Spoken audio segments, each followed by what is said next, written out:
Hello everybody and welcome to another video. In today's video I'm going to talk about which cameos are better if you are a beginner and which ones to avoid. Now before we start the video I have to say that none of the cameos are useless. All of them have their uses.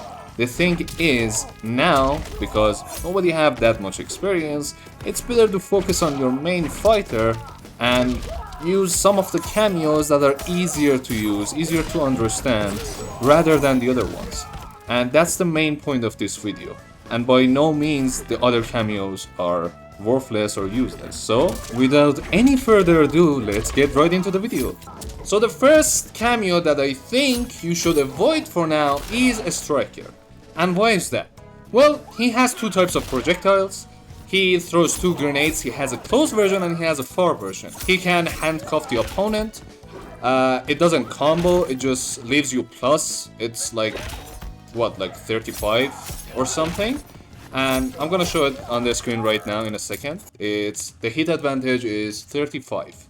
And he has a low attack and he has an overhead attack. So you can mix your opponent when it comes to like 50-50, but they don't leave to any pop-up, so you cannot really combo after them. It's just a low or a overhead, and that would be it. Comboing into his projectile is not the easiest thing in the world. I just showed it on the screen. So that requires a bit of practice and you have much better options when it comes to like comboing the opponent.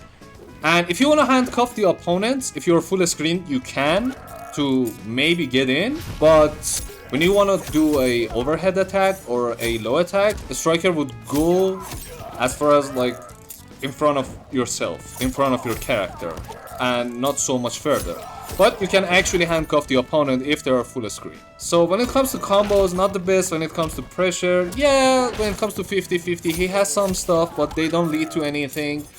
And the projectiles are nice, but again, you have much better options. So for now, I would suggest to stay away from a striker. Next up we have Jax, and Jax is a bit of a weird one. You can use Jax for both zoning and both for comboing. As you can see, his purple wave attack sends the opponent full screen. You can even cancel your standing one into it and there you go. It's already full screen, you can start zoning. So you don't need, like, if you want to play zoning games, you don't really need anything special. Like, you don't need to do any kind of like weird move. If you can get a standing one, punish, and then use Jax, the opponent is already full screen and you can go back to zoning. So when it comes to that, yeah, like you can use him to send the opponent full screen if you want to play zoning games. This attack is a bit of a weird one, and this attack is unblockable, the one that he punches the ground, and it also hits you.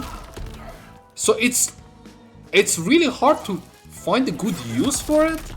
Maybe you can do some setups. I mean, for this video I didn't have enough time to like practice much to see what I could do.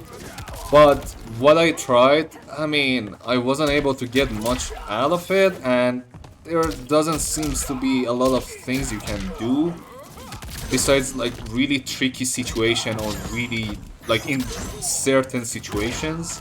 He also has this attack that you can do for extending your combos. I would say the timing is not the easiest thing in the world and is actually really difficult. I actually pulled it off once and I'm gonna show it right now.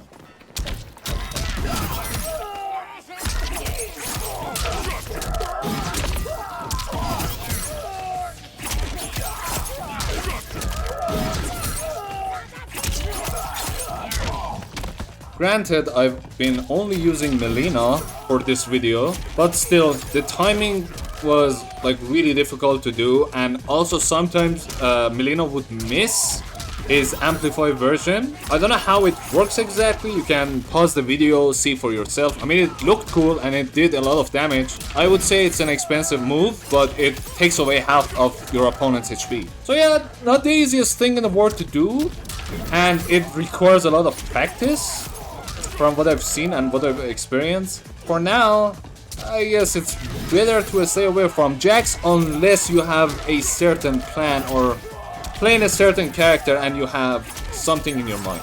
Next up we have Shujinko, and Shujinko is one of the big brain characters. Basically at the start, you have to charge him. Just like I showed in the screen, you can choose where he wants to go. And then you have two options.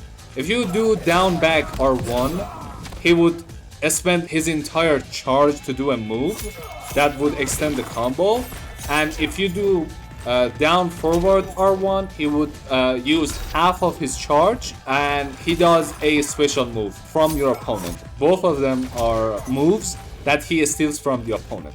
So not only you have to know your main character and your main fighter, you also need to know your opponent's character to know what kind of moves they do to do in certain situations. Also, you have to protect him while he's charging. Like you can see it on the screen right now. You have to protect him. If you find an opening and you start doing your combo, then you can bring him out, start charging him, and by the time you're finished, he's charged. He also can do two attacks. The first one is a kick that is mid, and the second one is a punch that is high. And then he goes back to charging. Here's an example just to show it real quick. So I used him to both extend my combo, and while I was doing the combo, I charged them again. The next couple of cameos that I'm about to show you, I'm not going to say stay away from them. They're just a bit harder to use than the rest of the cameos. And the first one is Cyrex. Cyrex has this move that he detonates. It's unblockable, just like Jax's attack. But the area of effect is much smaller, and you can actually do some setups with this one. But it requires some practice, and you need to know what you're doing. You need to have a good timing because you can delay his attack.